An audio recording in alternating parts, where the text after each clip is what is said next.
আমাদের ফ্রেন্ড সার্কেলের শওকত নামে এক ফ্রেন্ড ছিল। ওর যোগ্যতা হলো রাতখানা, মানে রাতে চোখে দেখতে পেত না, তাই রাতের আড্ডার পরে ওরে বাড়িতে দিয়ে আসতে হতো দরে দরে। একদিন বন্ধুরা মিলে পেয়ারা চুরি করার প্ল্যান করলাম, এবং সেটা শওকতদের পেয়ারা গাছ থেকেই। ওদের গাছে বড় বড় পেয়ারা ধরে। এই বিষয়ে শওকতকে কিছু জানালাম না, কারণ ও জানলে কখনো করতে দিবে না এটা। ও প্রচুর কিপটে। শওকতকে শুধু জানালাম পেয়ারা চুরি করব, কিন্তু কোন বাড়ি থেকে সেটা বললাম না। শওকতের রাতকানা রোগের ফায়দা নিয়ে ওরে নিয়েই ওদের গাছের পেয়ারা খেয়ে সব সাবার করে দিলাম ওই রাতেই। তারপর এলাকায় কয়েকটা চক্কর লাগিয়ে আবার শওকতকে তার বাড়ি পৌঁছে দিলাম।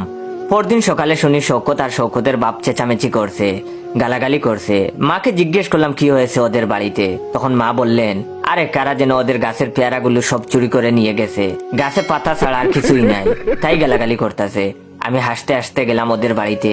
গিয়ে দেখি শওকত লুঙ্গি কাঁচা মেরে ঘরের দরজা দাঁড়িয়ে গালাগালি করছে চুরকে, আর ওর বাপ কোমরে গামছা বেঁধে থানায় যাওয়ার জন্য প্রস্তুতি নিচ্ছে।